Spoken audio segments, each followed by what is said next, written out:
মোহাম্মদ সাল্লাল্লাহু আলাইহি ওয়াসাল্লামের জীবনের শেষ মুহূর্ত। মাত্র 2 মিনিট চাচ্ছি সবার কাছে, এড়িয়ে যাবেন না। মোহাম্মদ সাল্লাল্লাহু আলাইহি ওয়াসাল্লামের জীবনের শেষ মুহূর্ত চলছে।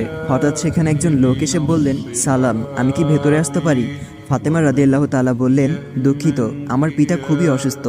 ফাতেমা রাদিয়াল্লাহু তাআলা দরজা বন্ধ করে রাসূলের কাছে গেলেন। মোহাম্মদ সাল্লাল্লাহু আলাইহি ওয়াসাল্লাম বললেন, কে সেই লোক? ফাতেমা বললেন, এই প্রথম আমি তাকে দেখেছি, আমি তাকে চিনি না।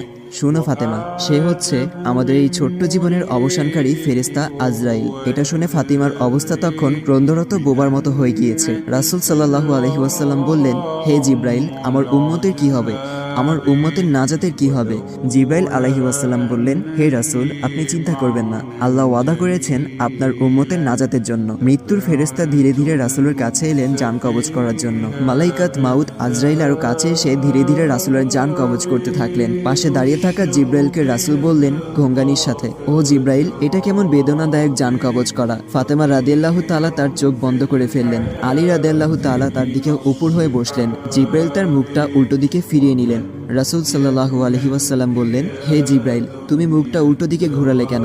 আমার প্রতি তুমি বিরক্ত? জিব্রাইল বললেন, হে রাসূলুল্লাহ, সাকারাতুল মাউতের অবস্থায় আমি আপনাকে কিভাবে দেখে সহ্য করতে পারি? ভয়াবহ ব্যথায় রাসূল ছোট্ট একটি গঙ্গানি দিলেন। রাসূলুল্লাহ সাল্লাল্লাহু আলাইহি ওয়াসাল্লাম বললেন, হে আল্লাহ, সাকারাতুল মাউতটা মানে জান কবজের সময় যতই ভয়াবহ হোক সমস্যা নেই, আমাকে সকল ব্যথা দাও, আমি বরণ করব, কিন্তু আমার উম্মাকে ব্যথা দিও না। রাসূলের শরীরটা ধীরে ধীরে ঠান্ডা হয়ে আসতে লাগলো। তার পা বুক কিছুই নড়ছে না আর।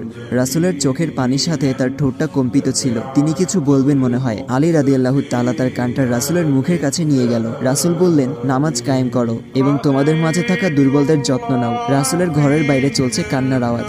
সাহাবীরা একজন আরেকজনকে জড়িয়ে ধরে উচ্চস্বরে কান্নারত। আলী রাদিয়াল্লাহু তাআলা আবার তার কানটা রাসূলের মুখের কাছে ধরলো।